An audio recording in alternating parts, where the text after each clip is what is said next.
अस्सलामुअलैकुम सामीन, 7 जुमादल उला और 22 नवंबर है। ख़बर का उन्वान है वोट देने से पहले।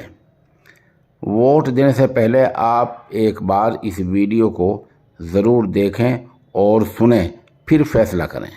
सुरेश चौहान जी ने कहा कि नहीं, फांसी की सजा होना चाहिए, नहीं गोली मार दो ना रोड पर।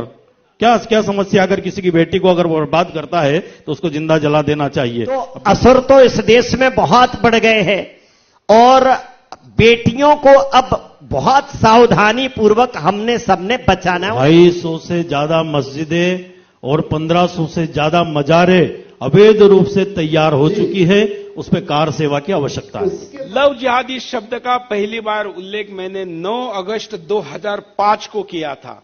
ये शब्द ही मेरा दिया हुआ है कि अगर मक्का में गैर मुसलमान नहीं जा सकता, वेटिकन में अगर गैर ईसाई नहीं रह सकता, तो महाकाल में गैर हिंदू क्यों रह सकता है? उसको क्यों रहने दिया जाए? हिंदू को अगर मक्का में नहीं जाने दिया जाए तो कठमुल्लों का मंदिरों में कोई काम नहीं है, क्योंकि मक्का में मक्केश्वर महादेव है।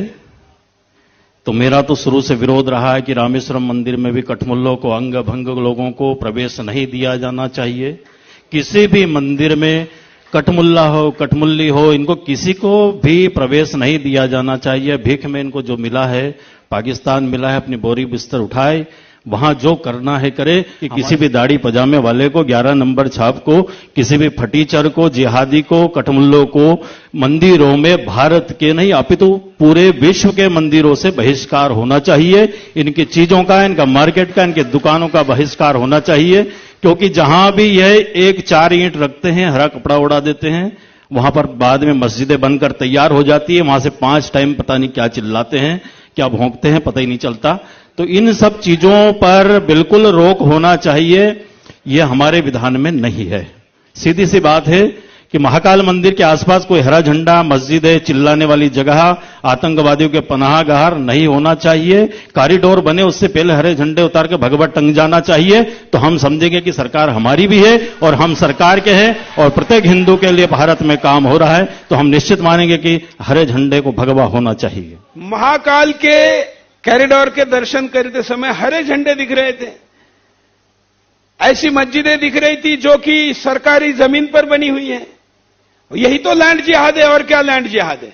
देखिए, आपकी जानकारी के बताएं कि ये जो महाकाल का कॉरिडोर बनाया है, माननीय मुख्यमंत्री, माननीय प्रधानमंत्री की मंशा के अनुसार बनाया है और इसके लिए हमने सरकारी जमीन भी छुड़वाई है और लैंड एक्विजिशन भी किया है। क्योंकि जितना बड़ा ये अभी अब दिख रहा है, इतना लैंड हमारा नहीं था, लेकिन ये चूंकि पूरी कल्पना की गई है और अभी ये महाकाल का महाकाल 1 है, नंबर 1 पार्ट है। अभी पार्ट 2 और बाकी है, जो अभी आप देख रहे हो उसको और इसके अंदर समाहित करना बाकी है।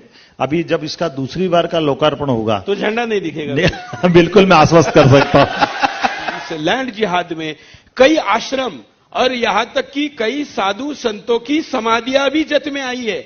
नीचे नवनाथों की समाधि है, क्योंकि उज्जैन तो नाथों का केंद्र रहा है। नीचे नाथ की समाधि है और उसके ऊपर चूना पोत दिया और ऊपर से हरी चादर चढ़ा दी और अब उसका नाम किसी बाबा का रख दिया। तो ये कैसे स्वीकार होगा? इसका साधु समाज, संत समाज कैसे विरोध करेगा? देखिए, मुझे ऐसा लगता है कि देश भर में एक गुप्त रूप से एक षड्यंत्र चल रहा है।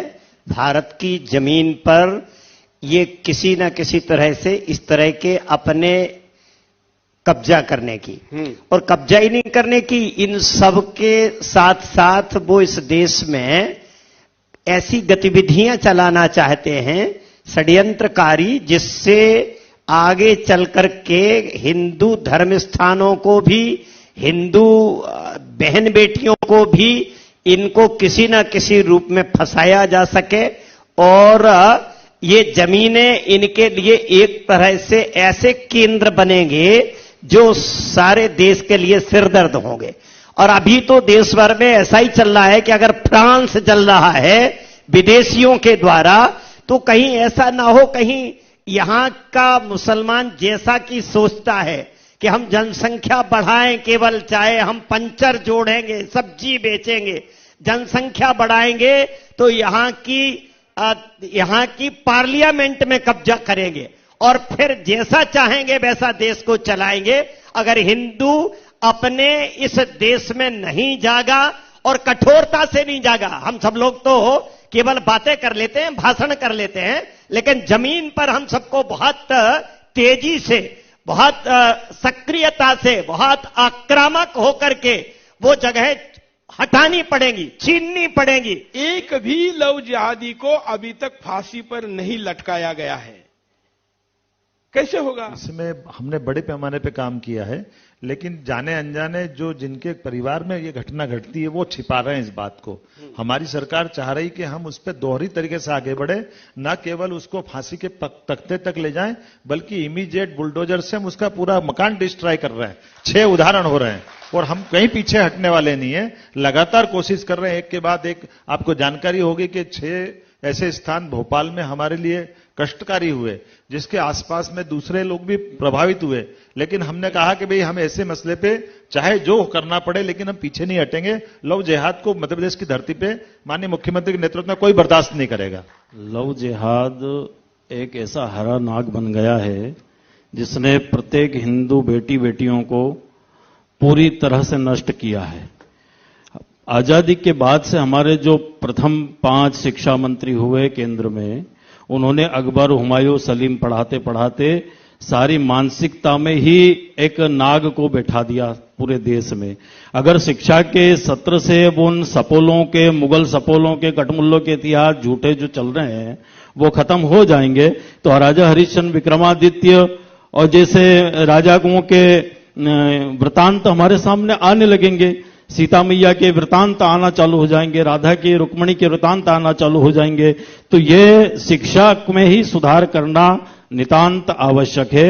शिक्षा सुधरेगी तो निश्चित रूप से हमारी बेटियां जागृत है, सशक्त हैं, शक्तिशाली है, ऐसे हरे नागों को कुचलने में सक्षम है। रानी पद्मावती के सतीत्व पर कुदृष्टि डालने वाला खिलजी भी एक लव जिहादी था। वहीं से लव जिहाद चालू हुआ तो आज तक लव जिहाद घर घर में पहुंच गया। अब तक अकबर, बाबर ये सब पढ़ाए गए, तो अब क्या नए शिक्षा नीति में ये हिंदू वीरों को वगैरह पढ़ाया जाएगा? बात है, माननीय मुख्यमंत्री के नेतृत्व में हमने नई शिक्षा नीति लागू की है और नई शिक्षा नीति में इसी बात को गुंजाइश दी है कि अगर मुगल के अकबर के सामने रानी दुर्गावती ने युद्ध करके अपना प्राणों का बलिदान किया है, तो हमने अकबर का पाठ्यक्रम हटाया और रानी दुर्गावती को अंदर लाने का प्रयास किया है। उनके उस गौरवान्वित करने वाले बलिदान को सबके सामने ला रहे हैं। हमने कोशिश की है गुरु गोविंद सिंह जी के उस बलिदानी पूरे व्यक्तित्व को, जिनके संदर्भ ग्रंथों के आधार पर अपनी शिक्षा नीति का हिस्सा बनाया है। हमने इतना ही नहीं, हमारे जितने पवित्र ग्रंथ हैं, श्रीमद् भागवत, गीता जी, रामायण, ये सारे ग्रंथों को भी संदर्भ ग्रंथ की तरह हमने पाठ्यक्रम का हिस्सा बनाया है। अब हमारे रामायण के आधार पर भोज ओपन यूनिवर्सिटी के माध्यम से हम बीए बीकॉम में भी उनके सब्जेक्ट ला रहे हैं, जिसके माध्यम से वो कोई कपोल कल्पित कहानियां नहीं है, वो यथार्थ है जिस पे काम करने की जरूरत है। और इसी प्रकार से जो भी अतीत के कालक्रम में जो अक्रांता रहा है, वो खिलजी हो, अब्दाली हो, नादिर शाह हो, मुगल हो, पठान हो, सुल्तान हो, सबको हमने पाठ्यक्रम से बाहर किया है। और जो हमने लड़ लड़ के देश के अंदर अपना भगवा झंडा ले रहा है, उन सबको पाठ्यक्रम का हिस्सा बनाया है।